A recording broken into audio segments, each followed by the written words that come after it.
Assalamualaikum warahmatullahi wabarakatuh. Selamat malam semuanya. Kita sudah lama nggak ngobrol-ngobrol mengenai webinar free ya. Jadi malam hari ini kita ngobrol pada salah satu topik yang sensitif, topik yang memang sangat diperlukan bagi semua dari kita, termasuk ya saya juga gitu. Karena pasti kita akan mengalami kondisi di mana kita susah tidur gitu kan. Susah tidur tuh pengertiannya macam-macam. Bisa kita benar-benar nggak bisa tidur sama sekali, sama sekali. Jadi terjaga sepanjang malam yang memang totally nggak ada sedikit pun muncul hasrat keinginan untuk tidur. Ini penyebabnya bisa macam-macam, bisa depresi gitu kan, bisa karena tekanan pekerjaan, bisa karena memang sedang overload atau sedang mengerjakan sesuatu yang harus selesai pada malam itu juga. Kayak misalnya dulu saya waktu masih kerja di IT itu, saya dulu programmer. Jadi biasanya setiap bulan tuh, setiap bulan dan setiap tahun kita ada proses namanya end of month, EOM ya, end of month, sama EOY atau end of year. Jadi kalau end of month itu biasanya saya nggak tidur tuh cuma 2 hari biasanya. Karena akhir bulan biasanya kita mengenerate script, program untuk mengenerate script untuk menghitung kalkulasi accounting dan sebagainya. Kalau end of year, kita biasa mengenerate script untuk menghitung selama setahun sampai muncul perhitungan laba rugi, neraca dan sebagainya.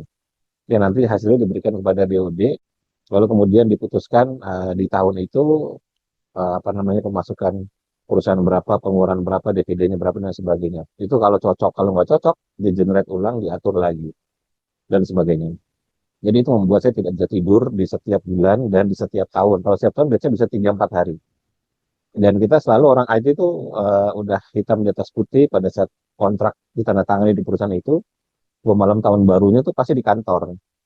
Nggak mungkin di bersama keluarga gitu atau mungkin di luar bersama teman itu pasti di kantor. Karena kita mengenerate scriptnya itu dari tanggal biasanya tanggal 30, 31, tanggal 1 itu udah final.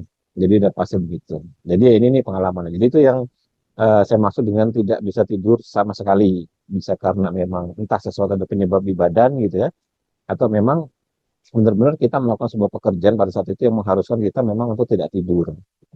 Tapi ada juga kondisi di mana kita tidak tidurnya itu karena stresnya tinggi, banyak pikiran gitu kan, selalu muncul sesuatu dalam lintasan pikiran ini yang terus-menerus berulang, misalnya deadline besok, ya entah kayak misalnya harus bayar hutang misalnya gitu kan, atau deadline pekerjaan, atau mungkin harus bayar biaya rumah sakit atau apalah, pokoknya ada suatu sebab yang membuat lintasan-lintasan pikiran itu menjadi sedemikian penuhnya yang nggak bisa berhenti berhenti. Maka pada titik itu jelas kortisol pasti naik, ya kan? Adrenalin pasti naik. Nah, stres hormon itu sifatnya menciptakan aware atau kondisi awas gitu, kondisi awas. Maka pada titik itu kita tidak bisa tidur sama sekali. Yang ada adalah dada berdetak, duduk, detak jantungnya cepat sekali dan badan rasanya kayak hangat, badan rasanya kayak hangat karena metabolisme naik sedemikian rupa. Dan pada titik itu ya kita nggak tidur sama sekali karena kita memikirkan sesuatu yang akan terjadinya beberapa jam kemudian besok, yang kita tahu itu kondisi yang gawat darurat misalnya gitu. Kondisi yang membuat kita nih, aduh ini belum ada solusi sama sekali, mentok lah. Nah itu bisa seperti itu, tidak bisa sama sekali. Dan bisa juga kondisi begini, kita sempat tidur, setelah sempat tidur kemudian terbangun, lalu nggak bisa tidur lagi. Ya kan, sempat tidur, terbangun, lalu nggak bisa tidur lagi. Ini yang umumnya paling sering terjadi untuk kasus-kasus orang yang susah tidur. Jadi sempat tidur di jam yang normal, tapi hanya mampu sampai jam 1, misalnya begitu ya. Atau mungkin hanya mampu sampai jam 2, lalu kebangun, entah mungkin karena haus, kencing, atau sebab lain, dan tiba-tiba saya terbangun. Dan setelah itu nggak bisa tidur lagi. Itu. Bisa kayak gitu? Bisa, dan banyak. Udah dicoba relaksasi, dipaksa untuk selonjoran gitu kan, tetap nggak bisa tidur juga. Malah ada sebagian yang dipaksa untuk nonton HP biar capek matanya. Ya malah melek, karena berita-beritanya sangat random sekali kan. Nonton YouTube sangat random sekali, buru-buru matanya ngantuk. Tapi malah ketika kita ngeliat film atau video atau cerita apa begitu, malah jadi berpikir. Ketika berpikir ya otomatis akan muncul kondisi relaksasi begitu pada saat itu. Nah ini solusinya bagaimana? Lalu ada juga yang karena ketidakseimbangan hormonalnya. Nah, jadi kondisi-kondisi ini, jika tidak kita sikapi dengan benar, itu maka pasti kita akan menjadi sedemikian bermasalah pada tidur kita. Pasti begitu, pasti. Saya sering berkali-kali bilang, saya tuh punya pengalaman nggak tidur 7 tahun, nggak tidur 7 tahun, nggak tidur 7 hari, waktu COVID awal-awal, tuh saya nggak tidur 7 hari. Jadi dimulai dari naiknya detak jantung saya. Tiba-tiba heart rate saya di atas 100, waktu itu sampai 120, 140 dan nggak bisa turun. Itu yang saya rasakan apa? Panik, cemas, dada rasanya kayak berdetak cepat, badan rasanya kayak apa menghangat gitu, kayak panas gitu, bukan demam ya, kayak panas. Itu sama sekali nggak bisa tidur, langsung melek aja. Wah itu pasti kortisol tinggi sekali atau sedang terjadi infeksi di badan biasanya begitu ya. Entah infeksi virus atau infeksi bakteri itu juga bisa membuat orang jadi susah tidur gitu. Lalu kemudian karena udah 7 hari, ya saran temen lebih baik ke dokter aja mas periksa. Ya udah covid saya ke dokter pakai segala masker gitu kan, dokternya pakai semua atribut kayak astronot gitu ya, rapat semua, dikasih obat tidur. Dan saya tuh masih ada kenang-kenangan gitu, masih saya simpan sampai sekarang gitu. Masih ada di sini. Ini masih ada Januari, 7 Januari 2021 persis nih, 7 Januari 2021. 7 Januari 2021. Berarti ini 5 tahun lalu obatnya. 7 Januari 2021, 5 tahun lalu. Persis hari ini berarti, pas kebetulan. Ini saya nggak tahu nih. Pas saya lihat jam tanggalnya oh, sama aja berarti.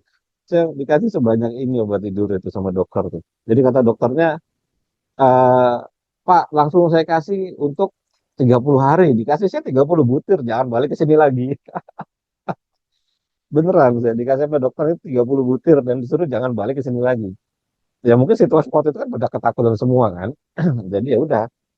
Terus saya merenung gitu kan, saya mau meditasi, kenapa saya ditakdirkan untuk tidak bisa tidur? Biasanya saya bisa hadapi semua ini gitu. Saya bisa ya normal, kenapa saya dikasih ujian seperti ini? Ya saya sebagai guru pernapasan gitu kan. Berarti tantangannya adalah untuk mencari tahu bagaimana caranya supaya saya bisa tidur kembali. Maka yang ada di otak saya seperti yang sering saya ceritakan dalam banyak YouTube, saya baca apa nama obatnya, lalu saya lihat kandungan obat itu apa. Kandungan obat itu apa, lalu kemudian bisakah tubuh manusia memproduksi yang sama dengan kandungan obat itu. Ya tentu skalanya atau jumlahnya tidak mungkin sebanyak obatnya, tapi paling nggak molekul bisa diproduksi.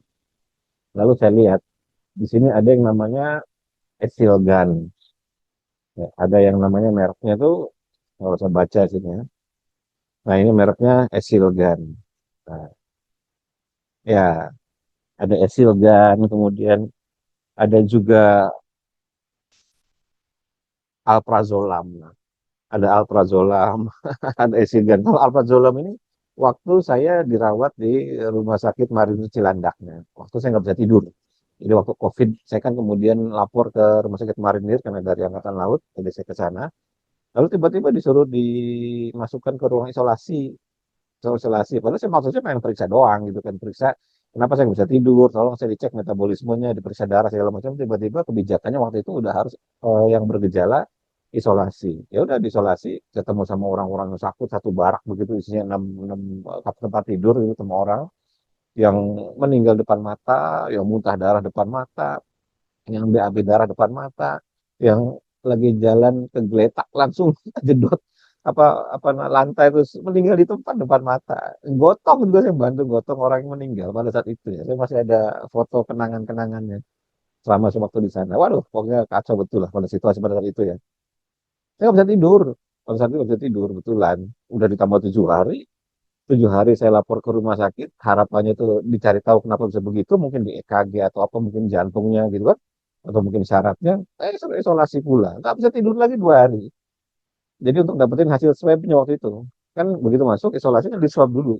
Setelah di swab kan nunggu hasilnya 3 hari waktu itu. Nunggu hasilnya 3 hari 3 malam. Karena namanya gratis kan. Dulu kan kalau kita periksa swab kan ada yang 1 jam selesai, 2 jam itu bayarnya mahal. Waktu itu dari bantuan dari Angkatan Laut itu harus nunggu 3 hari. Jadi saya diisolasi 3 hari. 2 hari nggak bisa tidur. Saya bilang sama dokter, dok saya minta obat tidur. Karena saya butuh tidur. Karena kalau ngitung dari sebelum saya masuk isolasi ini, berarti 7 ditambah 2. Saya bilang 9 hari. Wah, dokternya kaget waktu itu. Wah, yang bener, iya. Saya memang nggak tidur waktu itu 7 hari, makanya saya lapor ke sini. Langsung dikasih obat tidur, alprazolam. Saya minum satu ya langsung kayak orang pingsan. Begitu saya minum satu, langsung blak, langsung nggak ada ngantuk, nggak ada ABCD, nggak ada babi bu, langsung ketiduran aja, langsung bangun pagi-pagi. Nah, singkat cerita, saya telusuri apa isi dari Esilgan, apa isi dari alprazolam, lalu apa isi dari Sanax. Karena salah satu obat tidur kan ada yang merek Sanax. Apa isinya? Ternyata eh, kebanyakan dari mereka berisi benzodiazepin. Nama molekulnya adalah benzodiazepin. Lalu saya cari tahu benzodiazepin di tubuh manusia itu bisa diproduksi atau tidak. Saya cari tahu. Beneran saya telusuri jurnal segala macam. Jadi kalau yang suka ikut YouTube saya dari mulai COVID dulu ya, kan waktu dulu COVID itu kan rame sekali obat ya, yang namanya, walaupun itu bukan obat COVID ya, obat, ada yang obat malaria gitu kan, ada yang obat pilek, ada yang obat Ebola, macam-macam. Yang penting obat ini buat virus, ya karena belum jelas itu virusnya virus jenis apa, ya asal kasih aja. Dulu terkenal banget ada namanya ezitromisin gitu kan, azitromisin. Kemudian ada lagi obat yang untuk malaria, ada juga obat yang untuk DBD, macam-macam. Mau saya pelajari. Ternyata cara kerja obat itu adalah menciptakan kondisi basah pada sel. Lalu saya cari tahu pada saat itu ya, bagaimana cara olah nafas menciptakan kondisi basah. Oh, ternyata bisa. Jadi maka olah nafas punya potensi untuk mematikan sel virus dengan cara menciptakan lingkungan yang basah di dalam tubuh manusia. Caranya dengan mengatur ritme nafas yang ritme-ritme sekian, maka tercipta kondisi basah. Itu saya bikin YouTube-nya detail sekali, dengan landasan jurnalnya, gambarnya, penjelasan teknisnya segala macam. Dan ternyata bisa, dan saya selamat pada saat itu. Dan orang-orang yang belajar di OMG pada saat itu, ya alhamdulillah juga ya selamat. Kenapa? Karena kondisi saya bikin basah.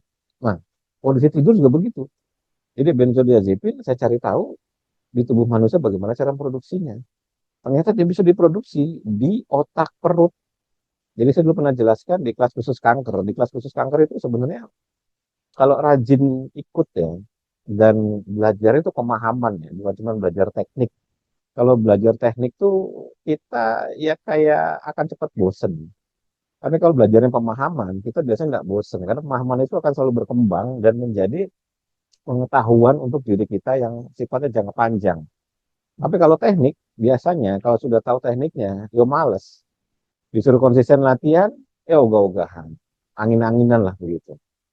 Jadi kalau pemahaman itu akan berkembang. Jadi pas itu saya jelaskan begini kelas khusus kanker. Tubuh manusia itu ada 3 jenis otak. Ada otak kepala, ada otak jantung, ada otak perut. Ada 3 tuh.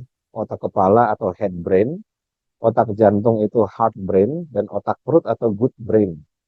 Jadi 3 jenis otak itu memiliki potensi masing-masing, karakteristik masing-masing. Kalau dari sudut pandang frekuensi dan gelombang, dari sudut pandang frekuensi dan gelombang, kita bisa lihat otak kepala itu berarti ada alfa, beta, delta, theta, gamma dengan berbagai macam range-nya. Kalau otak jantung ada very low frekuensi, low frekuensi, dan high frekuensi dengan berbagai macam range-nya. Otak perut juga ada frekuensi dan berbagai macam range-nya.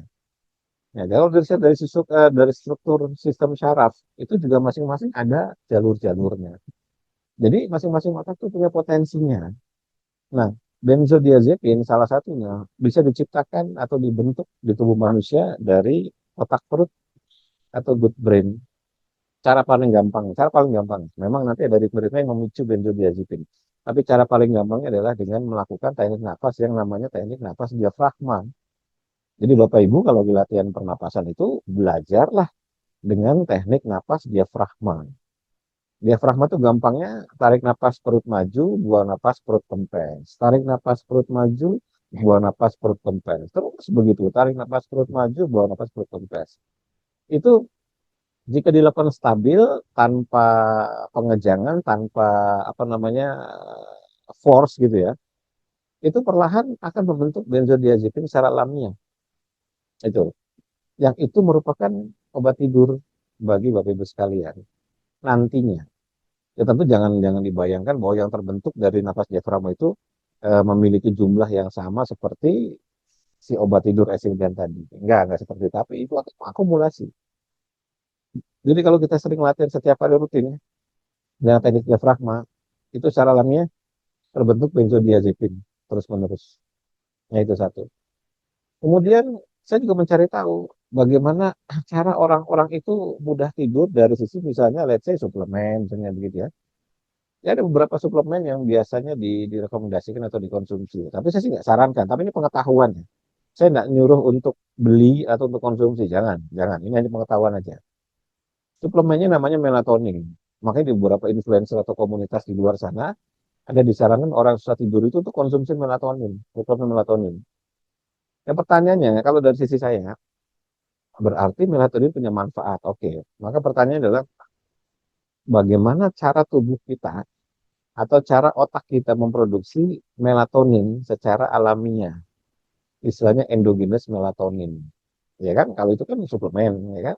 Jadi dulu saya tuh cara cara mencari tahu, kemudian cara membentuk kelas-kelas di OMG itu kayak gitu caranya tuh. Jadi misalnya ada penyakit dengan obatnya X misalnya, jadi penyakitnya A, obatnya X, dan obat X ini tangguh, maksudnya tuh manjur gitu ya. Maka saya cari tahu obat X ini, jurnalnya, cara bikinnya gitu kan. Kemudian molekul-molekul apa, nyusunnya apanya, itu kan ada semua disebutkan di dalam jurnalnya biasanya. Sudah ada. Nanti saya cari tahu komponen pembentuk obat itu atau molekul pembentuk obat itu bisa nggak dihasilkan dari olah nafas? Atau bisa nggak dihasilkan dari pengkondisian tubuh manusia? Pengkondisian pikiran, pengkondisian perasaan, pengkondisian pencernaan, dan sebagainya. Jadi saya selalu cari tahu begitu. Jadi kayak tadi contohnya orang COVID gitu kan, ternyata salah satu obat itu mengkondisikan supaya selnya bersifat basah. Jadi endoplasmik retikulumnya itu dibikin basah, organel selnya dibikin basah. Maka saya cari tahu bagaimana cara membuat basah. Kemudian obat tidur, ternyata benzodiazepin dan juga obat yang jenis yang lain atau suplemen lain namanya melatonin. Berarti saya cari tahu bagaimana tubuh manusia, khususnya lewat olah nafas untuk membentuk benzodiazepin. Bagaimana cara membentuk melatonin. Terus apalagi misalnya diabetes, apa obat diabetes? Misalnya metformin, ada juga Trajenta, Acarbos, dan sebagainya. Sekarang lagi kita namanya Ozempic. Itu saya cari tahu, ini bagaimana cara kerjanya metformin itu. Sehingga bisa menurunkan gula, ternyata cara kerjanya adalah menciptakan kondisi intermittent hipoksia misalnya. Jadi metformin menciptakan kondisi intermittent hipoksia, ada kondisi-kondisi lain. Saya cari tahu bagaimana cara olah nafas menciptakan kondisi intermittent hipoksia, atau bagaimana cara mengkondisikan tubuh kita, mungkin otak kepala, otak jantung, atau otak perut, atau raga untuk memasuki kondisi intermittent hipoksia yang efeknya seperti metformin itu. Maka ketika dipraktekkan, gula darahnya akan turun. Maka saya ukur pada saat itu. Saya pakai namanya Continuous Glucose Monitoring, CGM. Alat ukur gula darah yang dipasang di pinggir sini. Tek, pasang. Kadang-kadang saya masangnya di sini. Atau saya masang di apa namanya perut sebelah kanan. Ini saya beli waktu itu untuk 14 hari. Saya waktu itu eksperimen kurang lebih sekitar 6 bulan, belum lama sekali. Untuk mengetahui efek ketika saya mempraktekkan olah nafas itu perjalanan menit demi menit. Jadi kalau pakai continuous glucose monitoring itu kita bisa mengukur gula darah per 5 menit, per 10 menit, per 15 menit tanpa harus cus, tanpa harus apa namanya melukai ujung jari dengan jarum. Jadi tinggal pakai handphone aja, semua aplikasinya itu nanti semua data yang ada dalam continuous glucose monitoring device ininya apa namanya ini akan dipasukkan ke readernya. Saya tinggal buka aja. Jadi ketika saya melakukan teknik pernapasan, maka perjalanan teknik pernapasan itu selama misalnya 30 menit, itu bisa saya lihat grafiknya, betul turun atau tidak. Kalau enggak, ya saya koreksi apa yang kurang. Saya pelajari lagi pengetahuan tentang metformin. Saya pelajari lagi pengetahuan mengenai esilgan, mengenai Xanax, mengenai obat-obat tidur. Saya pelajari lagi sampai saya ketemu pengkondisian yang paling optimal. Jadi ketika ketemu pengkondisian yang paling optimal, dipraktekkan, maka tubuh kita akan masuk pada mode tidur. Walaupun mungkin kesadarannya nggak tidur. Iya, betul. Jadi saya cerita sedikit jelas balik pengalaman waktu pas COVID dulu saya nggak bisa tidur. Jadi ya saya lakukan itu. Saya berbaring lalu olah nafas. Olah nafas sepanjang malam, a whole night, panjang sekali. Sepanjang malam. Mungkin seolah nafas melakukan sambil berbaring itu bisa 4-5 jam, mungkin 6 jam saya olah nafas. Iya betul kan? Jadi saya betul-betul berbaring, saya relaksasi seluruh tubuh, saya olah nafas sampai pagi. Biar aja, tidak ada masalah meskipun kesadaran saya masih ada. Bahkan justru ya berkahnya sih ya, berkahnya. Ketika 7 hari saya nggak bisa tidur, kemudian saya mempraktekkan itu berjam-jam setiap malam. Orang-orang mungkin pernah mendengar istilah OOBE. OOBE itu out of body experience. Jadi rasanya kayak rohnya tuh terbang. Itu saya beneran ngalamin pada saat itu. Saya pikir sudah mati, karena saya ngeliat badan saya di bawah. Lalu saya bawa jalan. Kalau saya bawa jalan ke kafe, kebetulan waktu itu tempat saya itu dekat sama kafe di mana saya nongkrong. Lalu saya bisa ngeliat dari atas kafenya tuh. Mungkin kalau saya teriak ke orang yang nengok, bisa ngeliat setan. Jadi OOBE, out of body experience pada saat itu. Ya ini hanya pengalaman pribadi subjektif ya, saya cerita aja. Cuman ya ya udah, hanya terjadi beberapa kali pada saat itu aja. Jadi ketika saya melakukan napas itu melambat secara panjang berjam-jam, mungkin waktu itu antara 4, 5 atau 6 jam gitu, selama nggak bisa tidur itu, maka yang saya rasakan itu adalah ya seluruh aliran darah di badan saya terasa. Banyaklah kepekaan yang lahir dari situ. Jadi saya bisa menikmati itu sebagai sebuah distraksi ya, distraksi dari nggak bisa tidur itu. Justru menikmati proses itu, sehingga pas pagi hari bangun tidur, saya nggak mengalami brain fog, saya nggak mengalami apa namanya lemah litih lesu gitu kan, seperti kebanyakan orang nggak bisa tidur. Kalau bapak ibu nggak bisa tidur, pasti bangun pagi tuh lemah litih lesu, brain fog, nggak ada tenaga, lemes, rasanya begitu. Saya semua normal, everything fine. Saya jalan masih normal, nggak ngambang gitu jalannya. Coba nggak tidur 2 hari, yakin saya jalannya pasti rasanya kayak ngambang, kayak astronot terbang gitu. Melihat sesuatu tuh pasti disorientasi istilahnya, disorientasi, ada brain fog-nya, ada susah berpikir dan sebagainya. Everything fine, saya masih bisa kerja, saya masih bisa bikin video, ngedit YouTube dan sebagainya. Normal. Kenapa? Karena metabolisme pada saat itu seperti metabolisme orang tidur. Walaupun kesadarannya bukan kesadaran orang tidur. Tidak ada masalah. Karena kan begini, ketika seorang misalnya tidur nyenyak, katakanlah begitu ya, maka kan metabolisme akan berubah. Contoh misalnya, sarafnya akan masuk pada mode parasimpatik tinggi, gitu kan. Heart rate-nya dia akan turun, ya kan? Temperaturnya juga berubah. Gelombang otaknya akan masuk pada gelombang delta. Itu semua metabolisme yang terjadi pada saat kita sedang tidur, ya kan?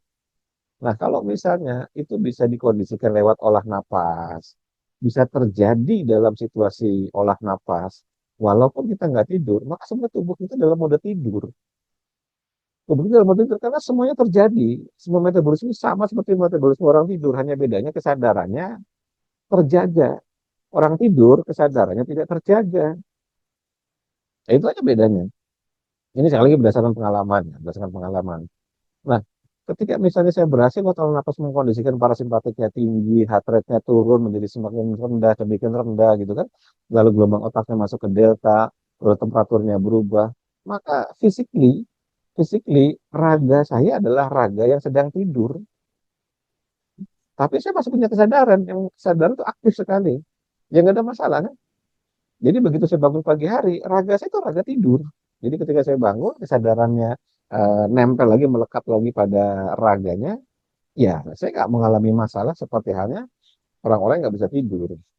Itu jelas sampai sini ya.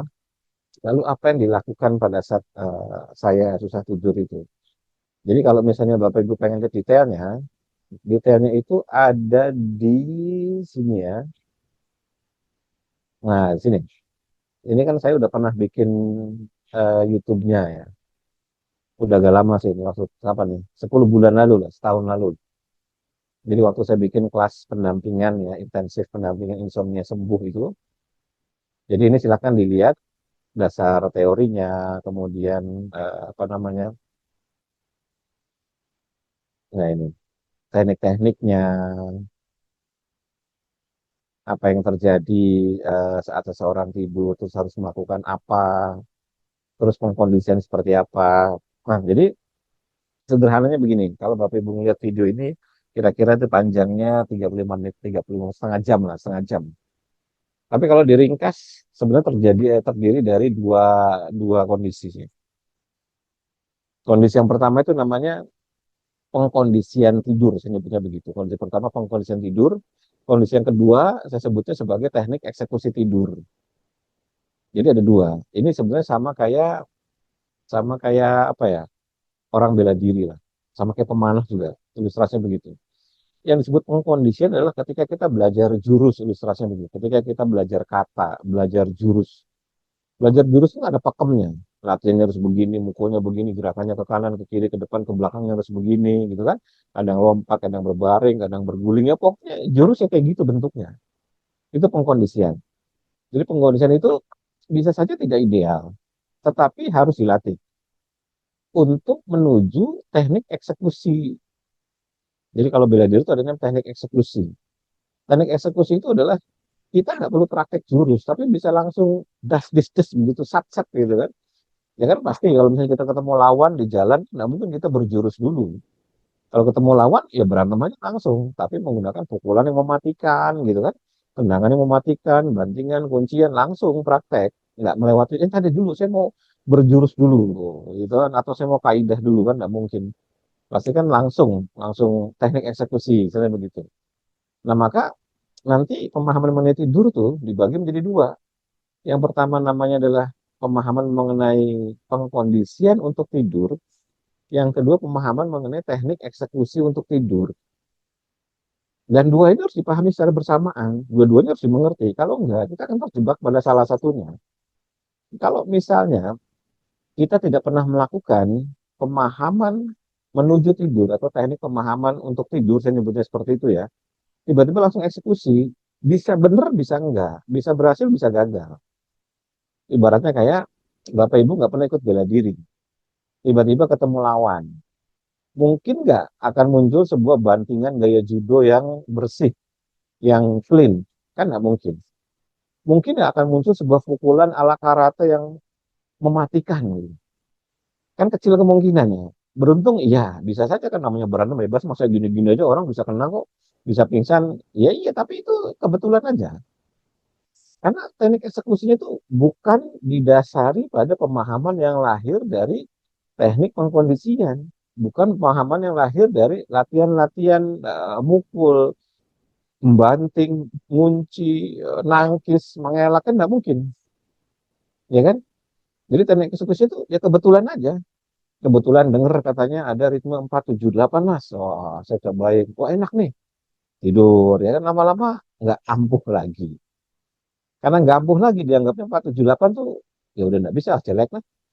Cari lagi tuh, googling lagi tuh, atau YouTube lagi tuh, ketemu lagi teknik berapa misalnya gitu kan, 4-4-4-4 misalnya gitu, ya kan, misalnya nggak ketemu teknik saya, nggak ketemu napas ritme. Kan sering tuh, teknik ini memudahkan tidur, oh yang dipakai oleh Navy SEAL, misalnya begitu kan, dipraktekkan dia nggak tidur. Kenapa? Karena itu teknik eksekusinya. Saya nyebutnya ya, istilah saya, itu teknik eksekusinya. Ibaratnya kayak kita seperti melihat orang langsung mukul secara mematikan, lalu tanpa ada pemahaman mengenai kenapa dia bisa melakukan seperti itu, kita langsung praktekkan dengan cara yang sama. Tapi dengan ketemu lawan yang jenisnya berbeda. Ya kan, lawannya kita tuh diri kita sendiri. Jadi kalau misalnya sekarang saya ada bersama sekian puluh orang gitu kan, saya ada bersama, let's say di sini ada siapa ya, saya sebut saja misalnya ada eh, Pak Naro gitu kan, ada Pak Pormian, ada Pak Prayogo gitu kan. Saya ketika nggak bisa tidur, lawannya itu diri saya sendiri. Mas Gunggung yang pengetahuannya begini, yang otaknya begini, yang dibentuk oleh lingkungan seperti ini, yang raganya memiliki metabolisme yang kayak gini. Kalau saya praktek teknik 478, maka 478 itu akan berhadapan sama metabolisme yang kayak sekarang. Teknik 478 itu akan berhadapan dengan diri saya yang saya sekarang ini. Lalu kemudian teknik 478 itu dipraktekkan sama Pak Prayogo misalnya. Pak Prayogo berat badannya sama dengan saya enggak? Raganya sama dengan saya enggak? Metabolisme sama dengan saya enggak? Gitu kan? Otaknya, lintasan pikirannya, perasaannya, perutnya, pencernaannya sama dengan saya nggak? Pasti nggak sama. Pak Pormian sama nggak dengan saya? Nggak sama. Maka 478-nya bisa jadi nggak efektif di badan Pak Pormian, bisa jadi. Dan itu pasti akan dirasakan seperti itu. Ya kan? Makanya itulah ketika kita melihat sebuah studi ilmiah misalnya begitu ya, maka itu melihat karakteristik subjeknya. Subjeknya itu apa jenisnya, demografinya istilahnya, berat badannya, rasnya, komorbid atau enggak gitu kan, dan sebagainya. Kalau kita sama dengan kriteria demografi dari subjek-subjek yang diuji pada penelitian itu, hasilnya akan sama. Kalau enggak ya enggak, pasti kan berbeda. Maka dalam pemahaman saya sekali lagi ya, ketika seorang itu langsung mendapatkan pengetahuan dari YouTube 478 gitu kan, langsung dapat mapan dari YouTube, let's say ritme 46 gitu kan, atau ritme 48, lalu langsung praktek, bisa jadi langsung tidur, bisa jadi. Tapi cepat terus-terusan nggak? Pasti nggak mungkin terus-terusan, nggak akan bisa terus-terusan. Ada yang ketika praktek malah jadinya segar bugar, malah jadi melek, ya kan? Banyak begitu, banyak banget. Nah, itu saya sebutnya sebagai teknik eksekusi atau sebuah eksekusi sebuah jurus ya, di mana seseorang itu nggak mengerti bagaimana cara melakukan jurusnya, nggak pernah latihan jurusnya. Makanya di video saya yang tadi itu, yang tadi Bapak Ibu lihat di YouTube saya, itu saya jelaskan tahapan-tahapannya, lalu kemudian saya jelaskan eh, ritme-ritme contohnya, dan itu adalah sesuatu yang harus dilatih sebagai pemahaman jurus. Jadi kalau misalnya sekarang Bapak Ibu nggak bisa tidur, atau jadi ada dua golongan ya, orang-orang yang pengen menjadikan kelas insomnia ini sebagai obat untuk tidurnya, atau orang-orang sebagai pencegahan. Kalau pencegahan berarti prinsip bela diri, mencegah lebih baik daripada mengobati, gitu kan? Nanti kalau Bapak Ibu sekarang ikut bela diri tuh nggak lantas kemudian besoknya harus berantem, belum tentu, bener nggak? Tapi Bapak Ibu harus persiapkan, tangan tuh dibekali dengan tangan dan kiri, gimana cara mukul, cara nangkep, cara ngunci, cara meremas gitu kan. Pukulan juga ada yang lurus seperti ini, ada yang ini sedikit dimajukan, ada yang ini yang dimajukan, ada yang bisa sisi ini, pukulan bandul, ada yang lurus begini, ada yang dua ini, ada yang punggung telapak tangan, itu macam-macam jenisnya. Itu pengetahuan yang dipelajari sebagai, dalam bahasa saya, teknik pengkondisian untuk tidur. Maka ini yang nanti tujuan dari kelas insomnia tuh arahnya ke situ. Jadi bagi orang-orang yang mungkin tidurnya sudah normal, tapi dia harus mempersiapkan diri. Jadi kayak saya kan bela diri ya. Saya sering cerita bahwa saya itu murid perguruan Merpati Putih. Itu saya mungkin nyaris 30 tahun lah sampai hari ini. Dari 12 tingkatan, saya udah tingkat 8. Jadi sudah 80% perjalanan hidup di sepanjang tingkatan itu. Jadi kebayang. Tapi di luar tuh maksudnya di tempat umumnya, saya hanya berantem 2 kali dalam hidup. Bayangkan. Saya ikut 30 tahun, tapi saya berantem 2 kali dalam hidup. Bahkan ada guru saya yang belum pernah berantem sampai detik ini. Udah tua begitu. Tapi ya apa-apa. Memang tujuan bela diri kan nggak melulu untuk supaya kita ketemu sama lawan. Tapi mempersiapkan. Dimana ketika saya berantem dalam situasi yang real itu, saya sudah siap.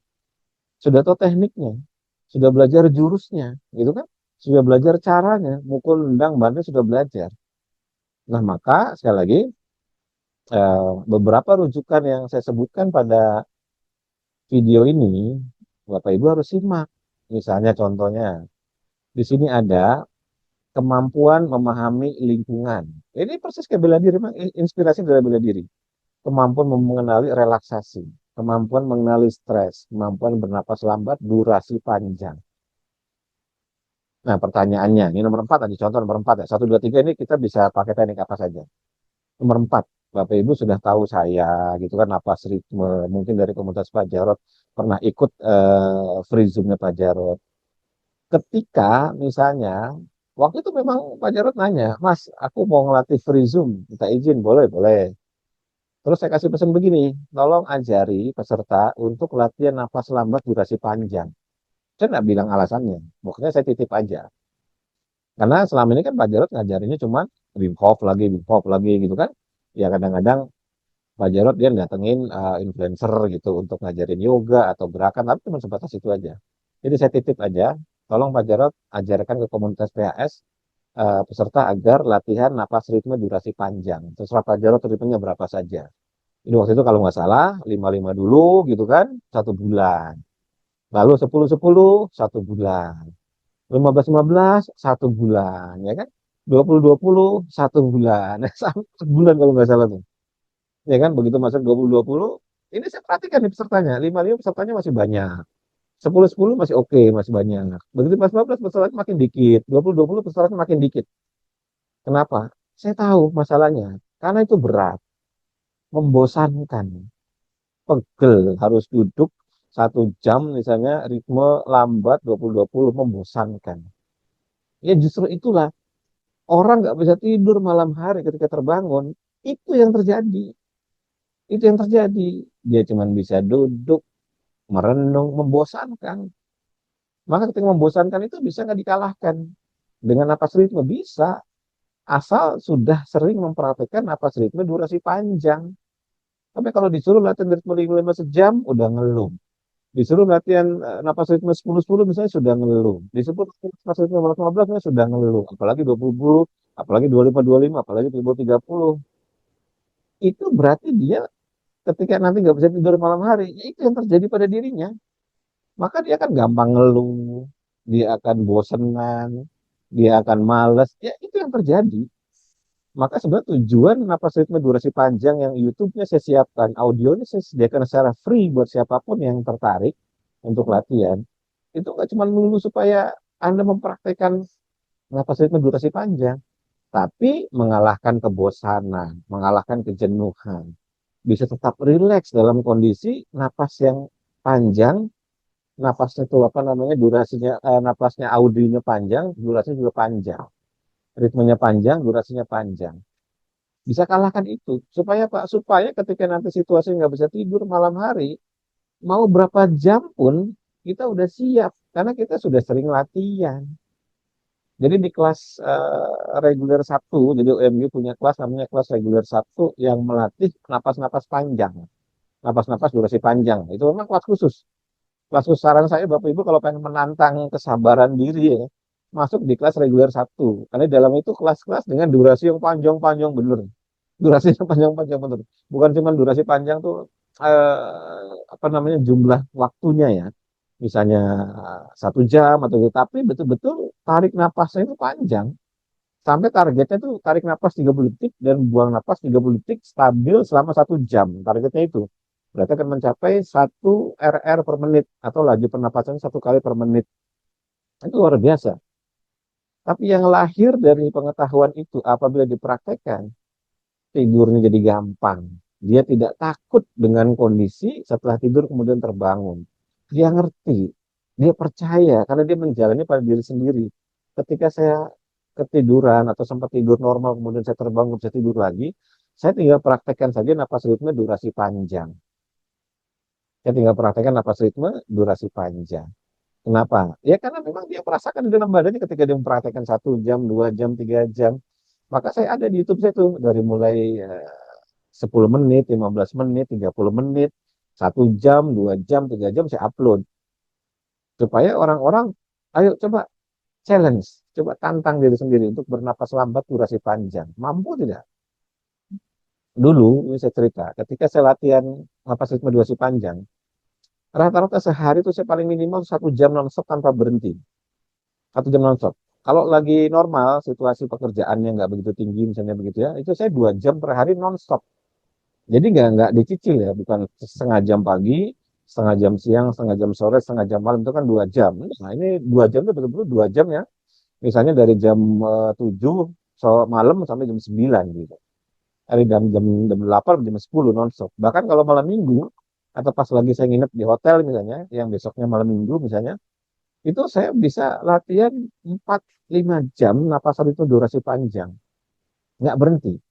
Atau pada saat saya naik kereta dari Jakarta ke Cirebon, itu saya setel kalau sendirian, saya setel pakai headset, itu ritme 55 3 jam misalnya. Jadi begitu kelar tuh saya udah nyampe Cirebon. Ya mula-mula awalnya ketiduran, jadi audionya jalan terus, saya kebangun, saya ulangi lagi, tarik, buang gitu kan. Nanti ketiduran lagi, nanti kebangun lagi. Ya begitu. Tapi ketika sudah sedemikian sering, maka saya bisa melewati 3 jam itu tanpa ketiduran dengan napas yang stabil. 3 jam tanpa ketiduran dengan napas yang stabil, dengan semua kesadaran saya terjaga. Bayangkan. Dan buat saya ini amazing banget. Jadi kalau saya naik kereta, kalau saya naik pesawat, saya selalu praktekkan ini. Kadang-kadang ketiduran. Ya kalau sekarang sudah jarang ketiduran ya. Tapi kalau dulu sih selalu ketiduran ya. Tapi justru ini jadi menyenangkan buat saya begitu.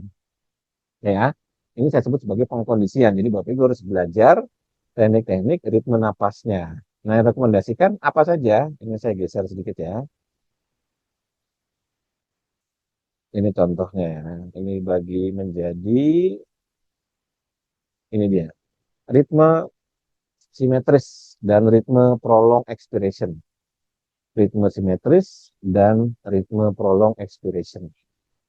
Tapi ritme simetris, ya ini yang buang napasnya, detik buang napasnya sama dengan detik tarik napasnya. Sedangkan ritme prolong expiration itu yang buang napasnya lebih panjang. Ya memang pada dasarnya ilmu pernapasan secara umum ya terbagi menjadi dua ini. Tapi kalau napas ritme itu tiga. Ini saya bicara secara umum ya. Ya kalau misalnya dalam bahasa orang luar itu kita nyebutnya, orang-orang itu menyebutnya sebagai water breathing dan whiskey breathing. Ya. Kenapa sebut whiskey? Karena bikin ngantuk, ya kan, bikin ngantuk. Sehingga nanti harapannya ya tertidur. Itu sebutnya makanya sebagai whiskey breathing. Jadi ritme-ritme ini latih secara durasi panjang. Apa contohnya? Ini ya, ini contohnya. Jadi ritme 55. Coba, gampang sekali, gampang mah. Preferring ritme 55. Oke. Coba tes 1 jam jangan berhenti-berhenti. Mampu nggak? Ya kan? Ketiduran nggak?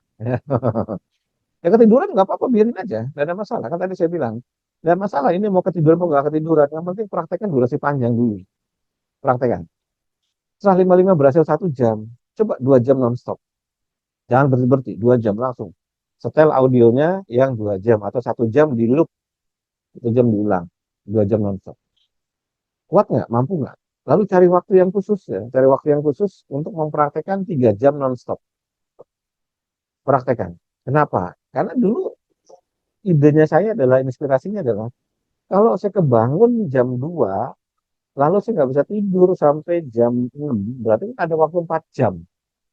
4 jam itu Bapak Ibu ngapain? Bengong gitu kan? Atau beraktivitas, ya udah nggak ada apa-apa, nggak ada siapa-siapa. Pasti jadinya mikir. Jadinya tuh overthinking. Atau traumatik kan. Daripada begitu, udah. Setel audionya Mas Gunggung aja, pencet. Ritme 55, 4 jam nonstop. Udah berbaring, praktekkan ritme 55 selama 4 jam. Jadi tengah jalan ketiduran ya bagus gitu kan. Kalau nggak ketiduran, tetap selamat besoknya tuh. Iya betulan, besok tetap selamat. Itu coba buktikan. Nggak akan mengalami brain fog, nggak akan mengalami lemah lesu, nggak akan mengalami lemes, nggak muncul sama sekali. Seperti itu. Lalu alternatif dari ritme 55 apa? Ritme perbaikan kelistrikan jantung. Ritme 33, 55, 10, 15. Ini ritme yang bagus banget untuk jantung. Salah satu masalah orang nggak bisa tidur, ini walaupun nggak selalu ya, tapi ini hanya salah satu saja yang perlu diwaspadai, ya ini adalah jantungnya. Makanya ritme perbaikan kesiapan jantung itu saya sering bilang sama Pak Jarot. Pak Jarot, ini saran saya, coba perkenalkanlah sama komunitas PHS. Ajarkan ke mereka. Masalah mereka mempraktekkan dengan benar atau tidak, yaitu urusannya masing-masing. Tapi beritahu, ajarkan. Kenapa? Kalau misalnya Bapak Ibu melihat webinar saya sama Pak Jarot beberapa hari lalu, tanggal 2 Januari yang kemarin kalau nggak salah ya, tanggal 2 ya. Itu Pak Jarot cerita begini, beliau itu ada masalah katup jantungnya, hingga harus operasi. Nah ini beneran, coba diputar videonya ya. Beliau cerita sendiri. Lalu kemudian dia nanya ke saya, kemudian saya kasih ritme perbaikan mesin jantung, lalu dipraktekkan. Dipraktekkan selama 3 bulan nonstop. 3 bulan nonstop. Ya karena beliau ngukurnya selalu pakai QRME, baru selesai sekali ke medical check up. Itu setelah mempraktekkan ritme perbaikan kesiapan jantung, semua skor jantungnya itu optimal semua, hijau semua. Yang sebelumnya merah, merah, merah, merah, merah, merah. Begitu latihan perbaikan kesiapan jantung, sebulan, 2 bulan, 3 bulan, 4 bulan, hijau semua. Katupnya back to normal. Ini beneran. Itu kesaksiannya Pak Jarod sendiri. Kenapa saya bisa tahu? Ya karena memang ada dasar ilmunya. Saya pernah jabarkan kenapa ritme perbaikan keseimbangan jantung itu efektif sekali untuk jantung. Dan ini diajarkan juga di kelas perbaikan jantung secara lebih detail ya, secara lebih detail. Jadi Anda praktekkan secara insidental ibaratnya, ah Mas Gunggung yang bener nih, coba praktekkan ritme perbaikan keseimbangan jantung. Ketik aja Mas Gunggung perbaikan keseimbangan jantung di YouTube, enter. Lalu praktekkan. Jadi durasinya itu 25, 30, ya sekitar 40-an menit lah. 40-an menit. Praktekkan. Diulang 2 kali. Atau diulang 3 kali. Kalau mau durasi panjang, kalau kita masih bicara durasi panjang. Lalu alternatifnya adalah ritme balik. Alternatifnya ritme balik. Ritme balik itu adalah ritme yang mulai dari A, lalu kembali ke A. Jadi contohnya, kalau ritme perbaikan keseimbangan jantung kan berhenti sampai 15-15. Dari 33, 55, 10, 10, 15. Kalau ritme balik, dari setelah 15-15, sambung lagi dengan 10, 10, sambung lagi dengan 55, sambung lagi dengan 33. Jadi isinya ritme balik itu adalah 33, 55, 10, 10, 15, 15, 10, 10, 55, 33. Jadi kurang lebih sekitar 1,5 jam. Ritme balik itu kurang lebih sekitar 1,5 jam. Bahkan ada durasi yang lebih panjang. Saya bikin ada yang lebih pendek. Ada yang 33, 55, 33 ada. Ada yang 33, 55, 10, 10, 55, 33 juga ada. Ada yang 33, 55, 10, 10, 15, 15, 10, 10, 55, 33 ada. Ada yang 33, 55, 10, 10, 15, 15, 15, 15, 10, 10, 55, 33 itu kurang lebih sekitar 2 jam. Itu juga ada. Itu ritme balik. Jadi itu ritme-ritme yang menantang Bapak Ibu sekalian. Yang sepele sekali, latihan itu nggak ada jurus macam-macam, nggak harus melakukan kayak gimana. Cuman duduk, sabar, kalahkan kejenuhan. Kenapa? Itu yang terjadi saat Bapak Ibu nggak bisa tidur. Coba terbangun jam 2 pagi, mau ngapain coba? Ya kan? Ya cuma bisa sabar aja. Cuma bisa sabar menunggu waktu pagi. Menunggu waktu pagi. Bisa sabar aja menunggu waktu pagi. Ya daripada bengong, daripada buka-buka handphone, buka-buka laptop malah nggak jelas, malah berpikir berat gitu kan. Mendingan ingat omongannya Mas Bung nih, oh ritme durasi panjang. Praktekkan. Tapi saran saya, seperti yang prinsip bela diri tadi, teknik eksekusi itu di ujungnya nanti. Tapi di depannya, Bapak Ibu harus latihan dulu yang rajin. Maka saran saya ikut kelas insomnia apabila ingin mengetahui secara detail bagaimana teknik pengkondisiannya, bagaimana teknik eksekusinya kalau pengen tidur harus ngapain, ya kan? Karena gini, banyak orang mempraktekkan teknik-teknik yang di luar sana, yang konon katanya memudahkan tidur, ketika dipraktekkan malah jadi melek, malah jadi seger badannya, bener nggak? Ya kan? Aduh mas, aku tak praktekkan begini, loh kok jadi seger? Wah, ini gimana nih? Nah itu dijelaskan detail nanti di kelas insomnia tuh, dijelaskan detail. Kenapa sih terjadi begitu? Karena saya kasih ilustrasi seperti ini ya. Misalnya Bapak Ibu sudah bekerja seharian, dari bangun tidur gitu kan, terus mandi, let's say sarapan atau tidak, misalnya begitu, setelah itu kan bekerja atau melakukan aktivitas lah, normalnya aktivitas. Lalu kita pulang lagi sore, jam 5 atau jam 6, katakanlah jam 7 sampai rumah gitu kan. Apa ketika pulang sampai rumah jam 7, jam 8, jam 9, kemudian langsung tidur? Kan enggak. Bapak Ibu harus ngapain? Mandi dulu, misalnya begitu ya, bersih-bersih dulu. Setelah bersih-bersih, setelah mandi katakanlah begitu, langsung tidur nggak? Kan enggak. Justru melek, seger, bener nggak? Tapi bagi orang yang normal, walaupun dia nyampe jam rumah jam 8 malam, jam 9 malam, kemudian dia mandi, dia bersih, ganti pakai baju tidur, dia tetap tidur nggak? Iya, dia akan mencapai kondisi seger dulu, beberapa menit atau beberapa jam. Maka setelah dia seger, setelah mandi, lalu biasanya ambil posisi relaksasi. Nah, relaksasinya itu dijelaskan di sini, jenis-jenisnya. Nah, ini jenis-jenisnya dijelaskan di sini. Hmm. Ini ya. Jadi relaksasi ketika kita baru pulang kantor, lalu mandi, lalu seger, kita ingin mencapai kondisi relaksasi. Bisa dengan visualisasi, let's say, dengan membayangkan, imajinasi, atau nonton film gitu, nonton TV. Ya boleh-boleh aja, karena jamnya masih jam 8, 9, 10. Kita bisa selonjoran di sofa, ya kan? Kita baringkan badan kita di ranjang atau di sofa atau di kursi panjang bersantai, itu namanya progressive muscle relaxation. Bisa juga dengar musik-musik atau suara, aroma dan sebagainya, bisa dipijetin, bisa atur napas dikit-dikit, bisa berdoa, bisa meditasi, bisa melakukan sedikit senam tai chi. Itu kondisi padahal udah bangun, udah nyampe rumah, udah selesai mandi, harusnya tidur. tapi kita menciptakan kondisi untuk terjaga, untuk seger dulu. Baru setelah itu kita relaksasi dan tidur. Nah, ini dijelaskan nanti apa dan bagaimana pengkondisian agar teknik eksekusi tidur itu jadi mantep, gitu. Jadi mantep. Itu jelas ya. Jadi ini contoh dari ritme balik. Bu Endah, kalau mau buka ritme balik YouTube, ketik apa Pak? Kok tidak ketemu? Ketemu, ketik aja ritme balik. Ini contoh ya, saya ke YouTube saya di sini, Mas Gunggung, ya kan? Nah, kemudian dari tombol search-nya ketik aja, Mas Gunggung balik, gitu. Mas Gunggung baliknya. Tuh kan ada di sini tuh, ya kan? Ritme balik ini ada tuh 33, 55, 10, 10, 15, 11, 15, 15, 10, 10. Ini kan dia kalau kita lihat 1 jam durasinya, ya, kelihatan sini ya 1 jam durasinya. Ini yang lebih ringan 33, 55, 10, 10, 55, 33 itu hanya 26 menit. Ritme balik ini ada dua nih ritme balik ini, jadi bisa dipraktekkan, silakan, ada semua. Ketik aja ritme balik atau Mas Gunggung balik, kalau di YouTube ya ketik aja Mas Gunggung ritme balik. Tuh, ada tuh langsung tuh nomor 1 tuh. Ya kan? Seperti itu. Nah, ini kan ada yang ritme 55 1 jam. Itu juga ada ritme 2 jam. Ada ritme 3 jam. Satu ritme 3 jam. Ada ritme baliknya ada semua. Itu, jadi saran saya itu dipraktekkan ya. Saya balik lagi ke slide sini ya. Oke, nah ini. Jadi contoh ritmenya adalah ritme yang ini.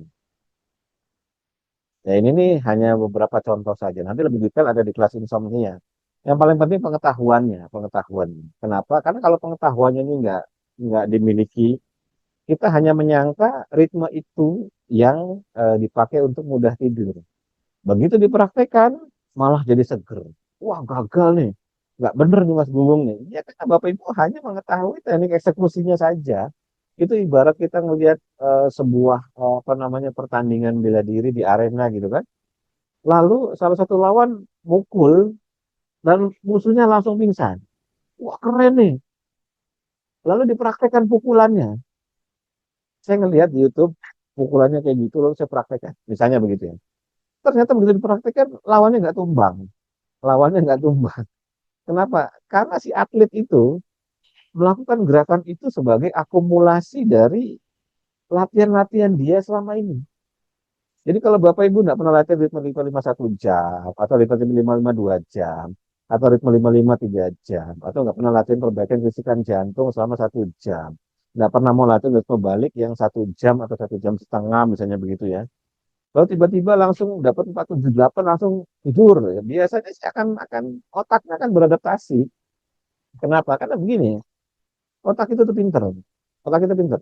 Saya kasih tahu pinternya.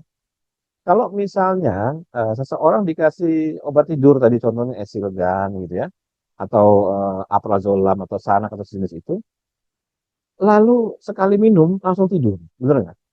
Tapi coba minum tiap hari, hari ke-7 atau ke-8, durasi tidurnya makin pendek, bukan makin panjang. Coba minum 1 bulan berturut-turut, durasi tidurnya tambah pendek, bahkan bisa jadi hanya 1 jam 2 jam udah kebangun. Jadi efek obatnya tuh hilang, efek obatnya hilang. Bisa begitu? Iya kan otak kita beradaptasi. Sama kayak orang minum paracetamol, obat sakit kepala. Mula-mula 500 miligram itu bikin sakit kepalanya hilang. Terus lama-lama nambah jadi 2 butir. Ya kan? Obat tidur juga begitu. Mula-mula 0,25 gram, Anda langsung pingsan. Langsung tidur gitu maksudnya. Begitu lama-lama 0,25 miligram itu, otak kita udah beradaptasi. Udah tahan tuh dengan 0,25 miligram. Maka harus nambah jadi 0,5 miligram. Nambah lagi jadi 0,75, nambah lagi dari 1. Kalau udah seperti itu, biasanya kan diganti dengan dosis yang lebih pekat atau yang lebih lebih tinggi lagi. Masuklah nanti Xanax, suruh diminum. Mula-mula dosis kecil dulu. Wah, enak nih ganti obat tidur. Lebih parah lagi, dikombinasikan merek A dengan merek B dengan merek C, barengin. suruh tidur, ya tidur betul, tapi lama-lama otaknya beradaptasi lagi. Itu benar. Karena saya ada privat, apa namanya, privat khusus ya, 16 sesi sama orang yang sudah bertahun-tahun susah tidur. Ini udah konsumsi obat tidur tuh 3 sampai 4 jenis obat tidur, dari mulai yang level paling rendah katakanlah begitu ya, sampai yang derajat paling tinggi yang mendekati morfin. Seperti itu. Wah, dia udah cari cara segala macam. Udah aku pungutur segala macam, lalu ambil privat 16 sesi, terus saya jelaskan konsepnya, dipraktekkan. Ya sekarang kita bisa dengan tenang sekali. Kenapa? Karena ini tidak melulu melibatkan teknik, saya bilang gitu. Kalau Bapak Ibu melibatkan teknik, ini ibarat kita nonton di YouTube ada orang mukul, lalu lawannya keluar, lalu kita praktekkan ternyata nggak seperti itu. Jadi latihannya harus benar dulu, pengkondisinya harus benar dulu, pemahamannya harus jelas dulu. Contoh ya, pemahaman jelas itu begini. Let's say ada Bapak Ibu yang nggak bisa tidur. Lalu saya tanya, Bu, Bapak nggak bisa tidur berapa lama? 4 tahun, Mas. Oh iya, oke. Usia Bapak berapa sekarang? Saya 64 tahun. Berarti pertanyaan sederhana, apakah 60 tahunnya nggak bisa tidur? Ya enggak, Mas, normal. Berarti kita tuh ada pada masa kita tidurnya normal. Ya kan? Karena Bapak Ibunya tadi, si Bapak ini nggak bisa tidurnya cuma 4 tahun. Berarti 60 tahun itu tidur normal, dari mulai dia ceprot bayi, gitu kan? Kemudian dia usia 1 tahun, 2 tahun, 3 tahun, semua. Berarti memori di dalam otak kita nih lebih banyak menyimpan tidur yang normal dibandingkan tidur yang tidak normal. Benar nggak? Karena tidur nggak normalnya, ya tadi contoh tadi 4 tahun doang. Sedangkan tidur normalnya 60 tahun. Ya kan? Nah, pertanyaannya adalah, jika seandainya saya ajarkan cara mengakses memori untuk tidur yang normal tadi, maka itu akan bisa menimpa tidur yang nggak normal, memori tidur nggak normal. Karena akan pasti menang tidur yang normal dibanding tidur nggak normal. Ya kan? Oh iya, benar juga Mas ya. Iya, jadi diajari caranya lewat nafas untuk mengakses memori-memori saat tidur yang normal. Itu satu, ini contoh ya. Ini betul bisa nyata. Jadi memang pemahaman tidur itu nggak melulu tekniknya. Pemahaman yang kedua, kita pernah dalam situasi menganggap tidak tidur itu bukan sesuatu yang berbahaya. Benar nggak? Contoh, Piala Dunia. Nggak apa, ayo. Pak Yandoko dulu pernah nonton Piala Dunia nggak? Saya yakin pernah ya. Walaupun mungkin nggak suka bola ya. Saya juga nggak suka bola, nggak begitu suka. Tapi begitu Piala Dunia pas final aja saya nonton. Tapi kalau babak penyisihan, perdelapan final, semifinal saya nggak pernah nonton. Saya nontonnya pas final tuh karena nobar rame-rame sama teman-teman gitu. Pasti kan jam 3 pagi, bener nggak? Pasti kan harus begadang dulu. Jadi pada hari Piala Dunia itu, saya nggak tidur. Saya tahu besoknya saya akan ngantuk. Iya, saya akan ngantuk besoknya. Ya kan kita mengalami fase itu. Tapi besoknya ketika kita apa namanya merasa ada kekurangan tidur di hari sebelumnya, mental kita menganggap itu baik-baik saja, bener nggak? Mental kita menganggap itu penyakit. Mental kita nggak menganggap itu sebagai sesuatu yang berbahaya. Ya udah, saya nggak tidur karena saya nonton bola, Pak. Ya, maaf ya Pak, saya terlambat Pak, gara-gara saya nonton bola. Aduh, Pak, saya hari ini kurang produktif, ngantuk berat nih. Kenapa? Saya tadi malam nonton bola sampai subuh. Jadi saya baru bangun subuh, saya lupa kerja besoknya tuh. Nah, gitu kan. Jadi kan kita nggak ada sesuatu yang menganggap nggak tidur itu penyakit pada saat itu ya. Itu satu. Contoh pemahaman yang lain lagi adalah ketika kita nulis skripsi, baik S1, S2, S3. Waktu S1 dulu bisa jadi nggak tidur tuh, atau kurang tidur lah. Deadline ya, skripsi sampai malam, kadang-kadang sampai jam 1 pagi masih ngetak-ketik gitu kan. Masih mikir, kadang-kadang sampai jam 2, kadang-kadang sampai jam 3, katakanlah besoknya mau apa namanya sidang gitu kan. Lalu kita belajar, lalu begadang. Benar nggak? Tapi kita tidak menganggap tidak tidurnya pada saat itu sebagai musibah, sebagai masalah. Ya biasa aja. Kita biasanya ngantuk-ngantuk, ya udah biasa aja. Tapi kita ada membalas dendam. Wah, itu kan.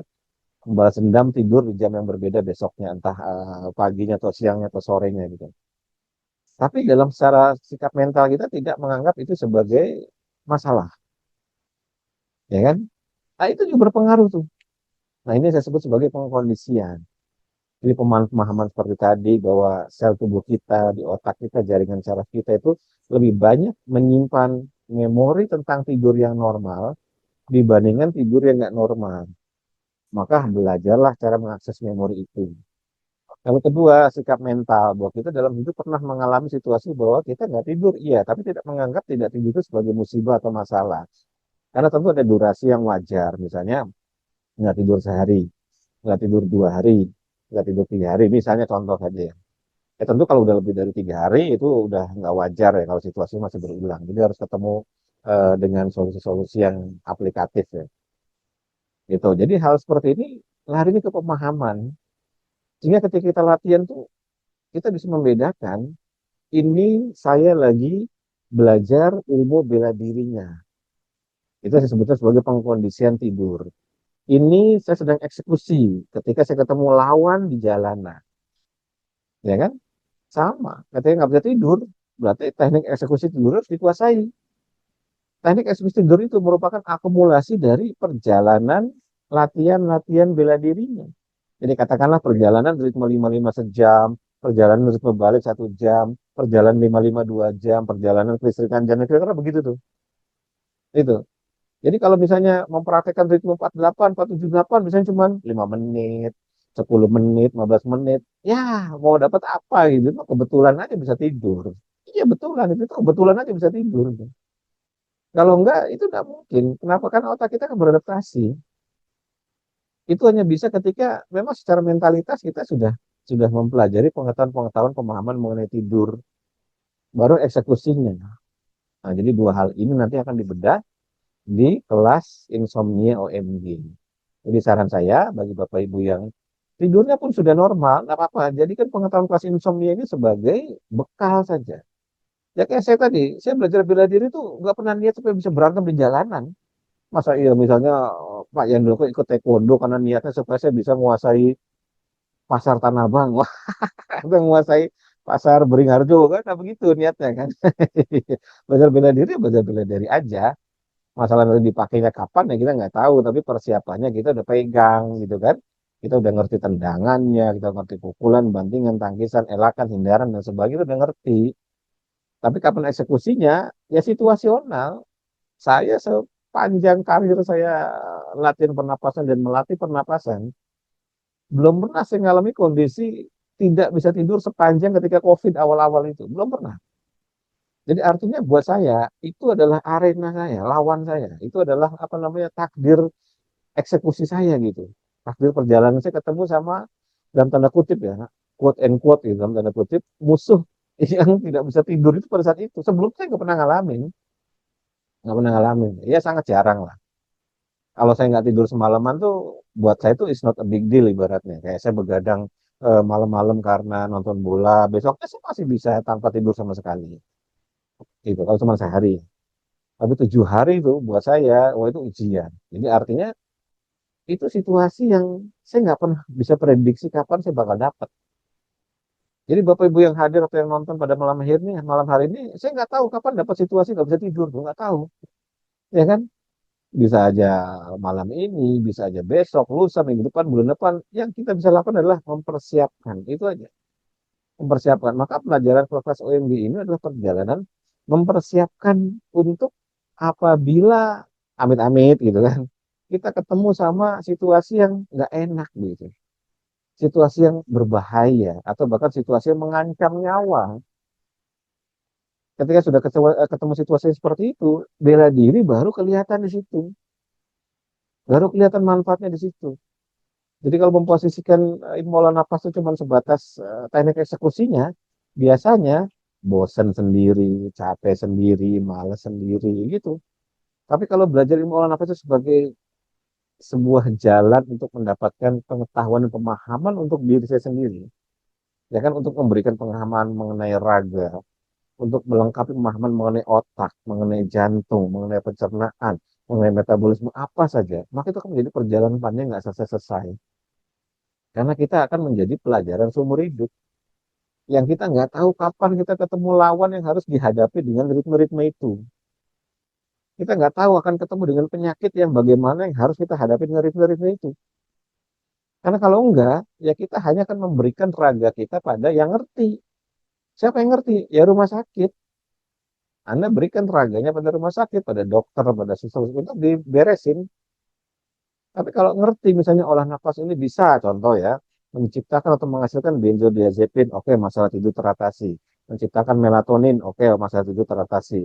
Mengubah menjadi basa, oke, kondisi-kondisi yang berhubungan dengan asam teratasi. Bisa menurunkan inflamasi, cirinya adalah sitokin antiinflamasinya naik, sitokin proinflamasinya turun, oke, berarti masalah inflamasi teratasi. Terus itu saya definisikan. Maka kalau misalnya Bapak yang rajin ikut YouTube saya, itu saya bikin sebuah YouTube yang berhubungan sama masalah orang yang sudah tua ya. Jadi waktu itu pembahasannya mengenai pembahasan orang-orang lansia. Saya bikinkan ringkasan apa yang terjadi saat seseorang itu menua.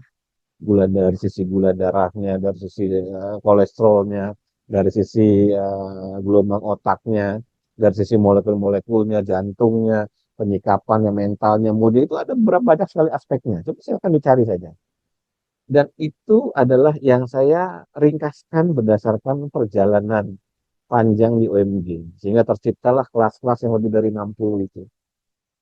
Jadi saya cari tahu ketika seorang itu menua, yang berubah itu apa. Lalu apa yang harus dilakukan untuk membalik semua itu, khususnya dari sisi olah napas ya. Tiba-tiba moodnya berubah. Kalau moodnya berubah, gimana cara membalikinnya lagi? Tiba-tiba gula darahnya melonjak naik, gimana caranya menurunkan? Tiba-tiba tensinya naik, nggak kira-kira misalnya katakanlah dari normalnya di bawah 120 menjadi 140, 160, 180. Gimana cara menurunkannya lagi? Tiba-tiba asam uratnya naik, tiba-tiba kolesterolnya naik, asam urat kolesterol aja. Ini bisa jadi masalah besar bagi orang tua gitu kan. Makanya bagi yang rajin ikut OMG khususnya Jakarta yang di Ragunan, jadi saya bikin latihan bersama di Ragunan itu ya, itu belajar teknik pernapasan gimana cara menurunkan kolesterol, gimana cara menurunkan asam urat, seperti itu. Karena ini bekal bagi orang tua, bekal. Lalu gimana cara mengubah gelombang otak masuk pada mode relaksasi. Ini bekal bagi orang tua tuh. Supaya nggak gampang bludrekan, marahan gitu kan. Nggak gampang emosian, nggak gampang sepanengan gitu begitu. Maka saya bikinkan kriterianya tuh. Dan kalau lagi sakit, yang harusnya dirawat seminggu, 3 hari udah bisa pulang. Bahkan 2 hari udah bisa pulang. Syaratnya, dia latihan saat lagi sakit itu.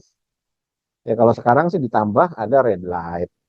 Jadi orang-orang tua memang saya wajibkan punya red light di rumah. Jadi kombinasi orang apa dengan red light.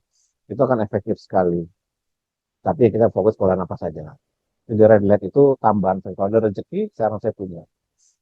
Itu. Maka kalau kita ngelihat pemahaman seperti ini, semua yang dipelajari di nafas ritme itu, khususnya di kelas UMG, itu membentuk bekal.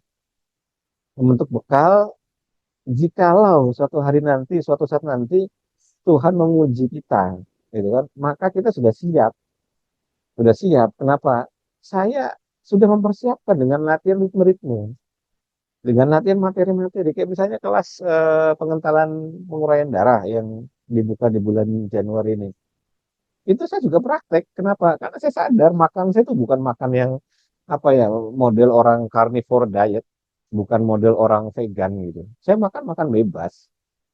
Makan saya itu nggak ada pantangan dalam arti itu harus daging gitu kan, atau harus sayur mulu gitu. Nah, saya makannya bebas. Maka saya sadar betul bahwa akan ada potensi darah saya ya terjadi pengentalan, pastilah, pasti. Maka saya tetap latihan materi penguraian pengentalan darah untuk diri saya sendiri. Yang materinya saya ajarkan di kelas. Jadi saya selalu bikin jadwal untuk diri sendiri, misalnya hari Senin saya masih latihan apa, Selasa apa, Rabu apa, yang situasional bagaimana, yang insidental bagaimana, seperti itu. Yang kalau saya lagi sehat, maka saya latihannya harus begini, bangun tidur pagi, latihannya mainnya apa, di antara sekian banyak ritme, saya ukur seperti apa, seperti kayak gitu posisinya. Itu jelas ya. Tuh, Ibu Endah, apakah latihan atau kelas yang sedang Bapak terangkan hanya secara offline dan hanya Jakarta saja? Enggak. Jadi latihan OMG itu terdiri dari dua. Yang pertama latihan via Zoom atau online. Yang kedua latihan offline. Tapi offline saat ini pilihannya ada dua. Ibu atau Bapak datang ke kantor OMG di Cengkareng. Sekarang kantornya di Cengkareng. Di Taman Palem Lestari. Yang kedua adalah instruktur OMG yang datang ke rumah Bapak Ibu. Itu pilihannya itu. Jadi yang saya ceritakan tadi itu, yang sekian banyak kelas lebih dari 60 itu kelas-kelas Zoom, kelas-kelas Zoom atau kelas-kelas online. Ya. Ini saya munculkan ya, ininya apa namanya?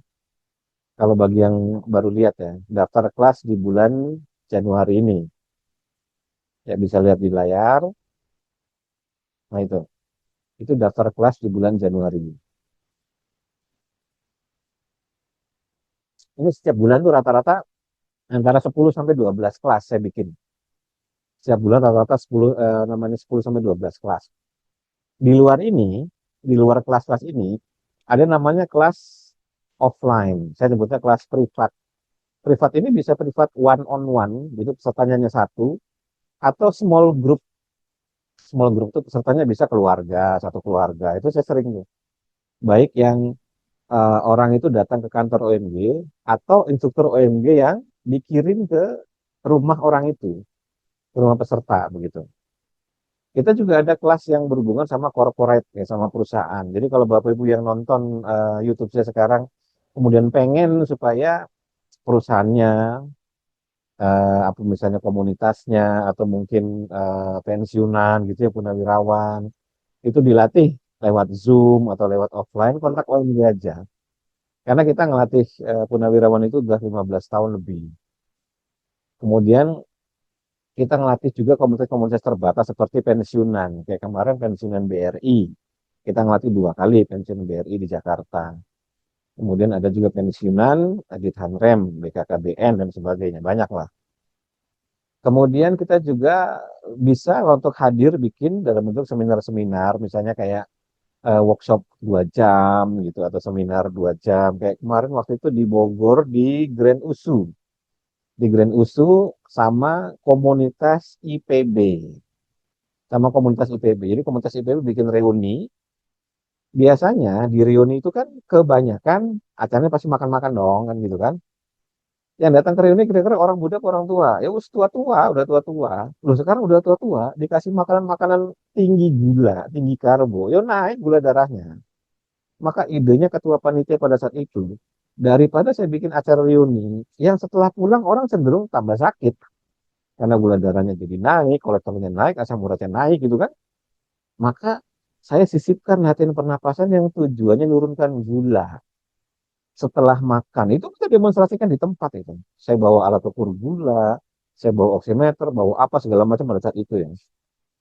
Dan itu akhirnya jadi manfaat buat mereka, jadi bekal mereka. Walaupun cuma 1 kali sesi nggak ada masalah, karena saya kasih teknik yang praktis, yang memang itu bermanfaat banget untuk menurunkan gula darah setelah makan misalnya, atau glukosa postprandial, glukosa setelah makan. Itu saya berikan waktu itu di komunitas IPB di Grand USU di Cisarua, Puncak, di arah Puncak Bogor. Jadi saya berangkat naik ke Puncak, ke sana, ke acaranya mereka di sana. Jadi disiapkan kursi dan sebagainya. Jadi saya sebagai apa namanya pembicara tambahan lah, yang tujuannya adalah memberikan pengetahuan kepada alumni-alumni reuni yang pada hadir pada saat reuni itu, supaya dengan usia-usia tua sekarang punya bekal untuk menurunkan gula, menurunkan asam urat, menurunkan kolesterol seperti itu. Daripada cuman latihan, cuman datang hadir, nyanyi-nyanyi, memang happy iya, tapi makannya kan semuanya high carbo semua. Jadi pada saat itu makan tuh, isinya tuh ada gado-gado, ada lontong sayur, ada segala macam daging-dagingan gitu kan.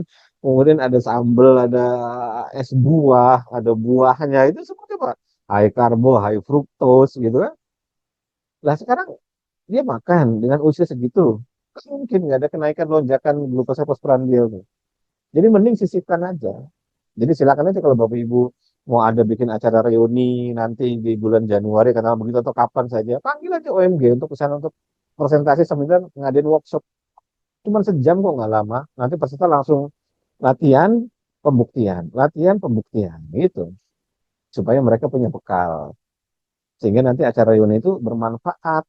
Bahkan sampai sekarang acara-acara yang saya pernah hadiri di reuni IPB, ada yang reuni ITB, ITB nama komunitasnya komunitas Fortuga. Kalau pernah dengar ya di ITB ada komunitas namanya Fortuga, singkatan dari Forum 73. Jadi angkatannya dulu almarhum Rizal Ramli, Al Hilal Hamdi, kemudian Pak Sujana Royat. Itu saya dipanggil ke sana untuk melatih di komunitas Fortuga. Itu semua komunitas-komunitas Portugal, arti komunitas ITB semua. Ada juga waktu itu di BRI, di BTPN, kemudian Pertamina, JOB Tomori, kemudiannya banyak lah. Karena pemikirannya sederhana. Saya bilang begini logikanya. Kalau kumpul-kumpul ramai begitu, nggak mungkin orang disuruh puasa. Pasti makan. Dan kalau makannya pasti makan enak. Dan kalau makan enak untuk umur-umur segitu, gula darah pasti naik semua. Ya kan? Ada nggak pelajaran atau pengetahuan untuk menurunkan itu? Nah, ketua panitianya coba beramal kan, saya bilang gitu. Ya beramal begini, ajari mereka gitu kan untuk lewat olah nafas nurunkan tiga ini aja, gula, asam urat, kolesterol, ya bonusnya tensi lah. Itu kalau bisa tuh, wah itu pahalanya besar banget, pahalanya besar banget, bener tuh, iya. Ketua panitianya pahalanya besar banget. Kan nggak semua orang ternyata tahu. Jadi dari yang hadir pada saat komunitas IPB di Grand USU Cisarua Puncak itu, saya bisa hitung kira-kira sekitar 70% tuh nggak ngerti hal seperti ini. Yang 30%-nya pernah belajar olah napas, mungkin Tai Chi, mungkin pranayama, Qigong, tapi nggak ngerti gimana cara nurunkan gula, asam urat, kolesterol tiga itu aja. Dia nggak ngerti semua. Bahwa mereka latihan Qigong, iya, latihan Tai Chi, iya. Tapi mengetahui dampaknya secara real, langsung dan betul itu punya dampak di badannya, itu nggak ada yang tahu satupun. Jadi 70% itu sama sekali nggak tahu, 30%-nya hanya sebatas belajar olah nafas pernah, tapi nggak ngerti dampaknya. Nah, maka saya bilang sama ketua panitia, itu kan namanya Agung juga sama-sama Pak Agung gitu. Saya bilang sama ketua panitianya, Pak Agung nih pahalanya banyak banget sebenarnya. Kenapa? Seratusan orang yang datang ini, semua jadi belajar olah nafas semua.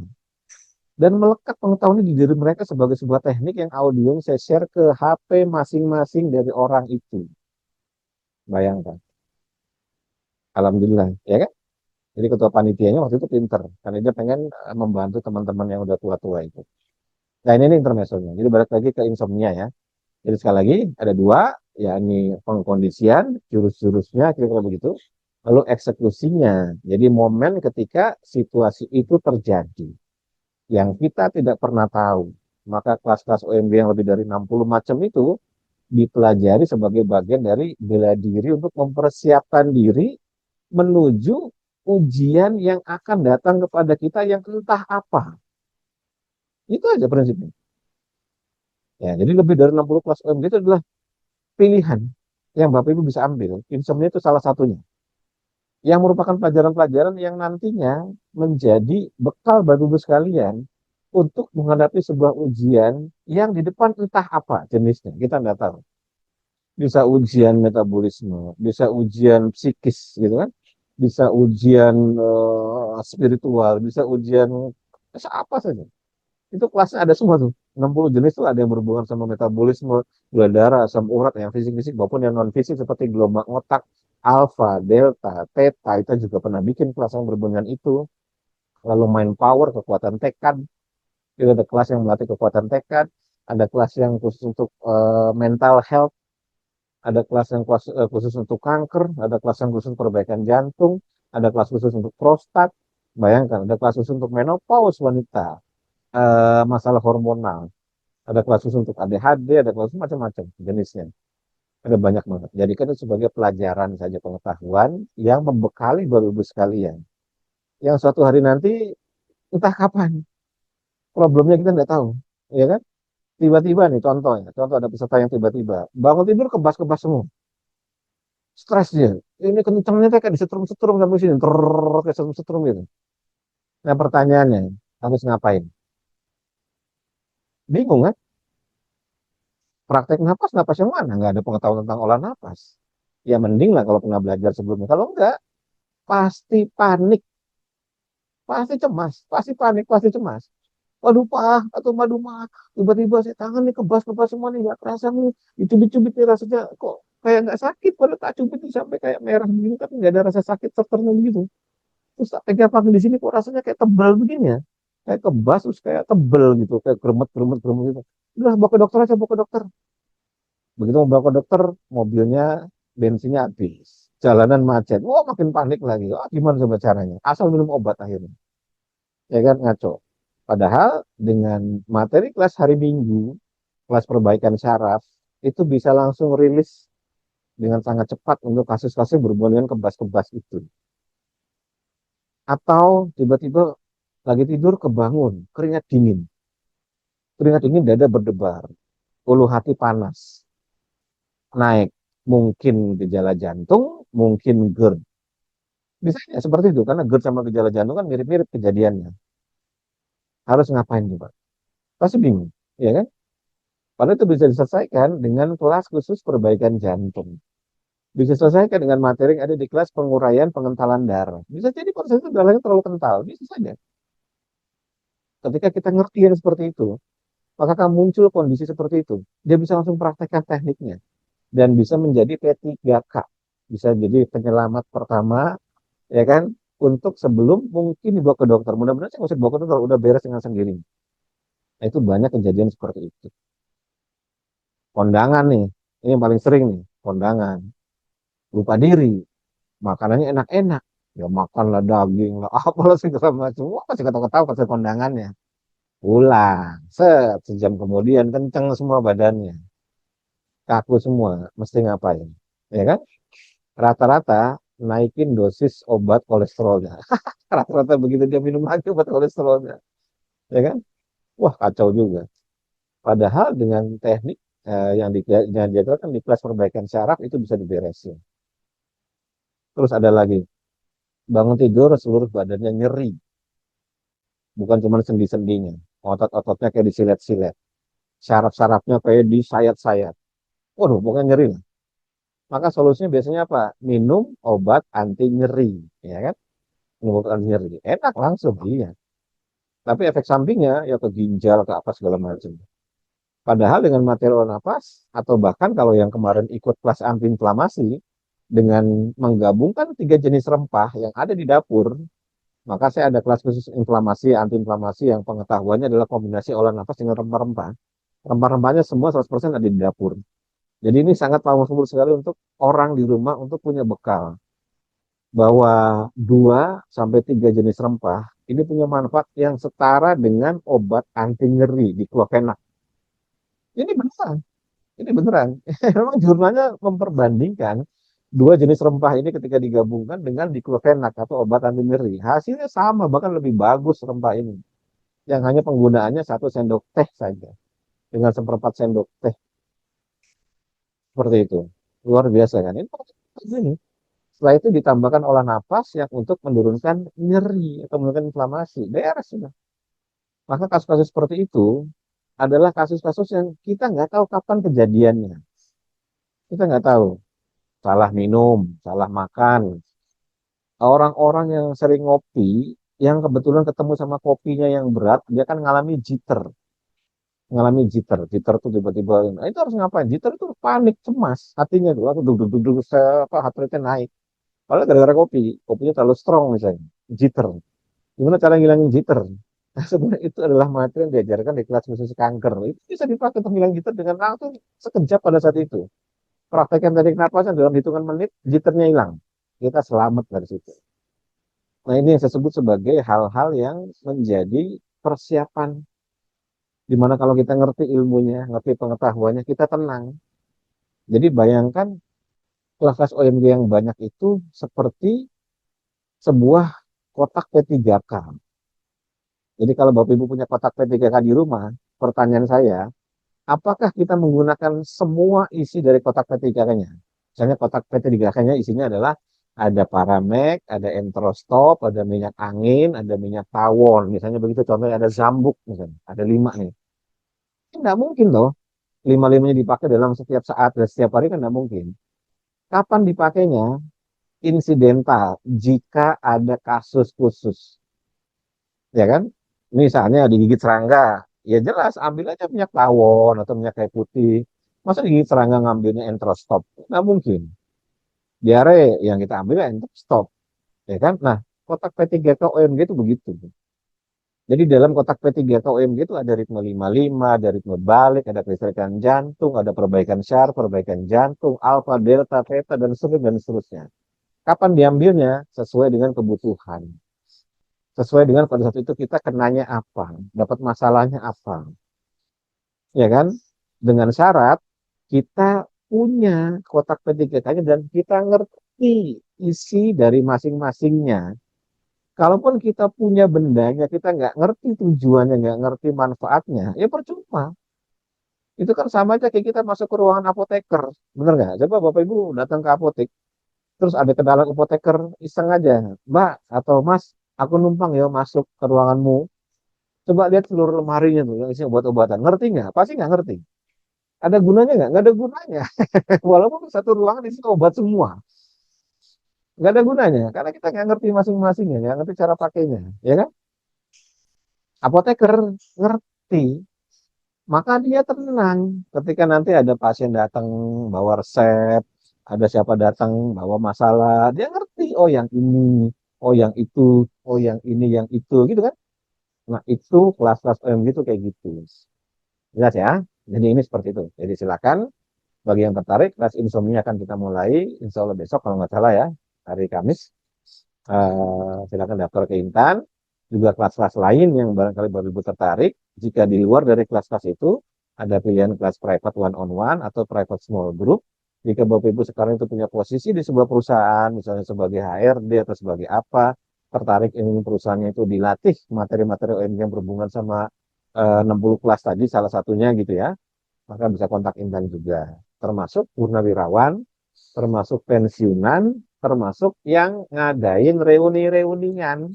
Kasih masukan sama ketuanya. Pak Ketua, saya kasih masukan. Kenapa? Daripada kita kumpul-kumpul, naikin gula, naikin kolesterol asam urat, yuk kita panggil OMG, ngajari 1 jam olah nafas, supaya nurunkan gula, supaya nurunkan asam urat, nurunkan kolesterol. Dah, kasih masukan. Lalu panggil. Mudah-mudahan jadi manfaat. Sampai ketemu di kelas insomnia akan dimulai besok. Assalamualaikum warahmatullahi wabarakatuh. Selamat malam semuanya.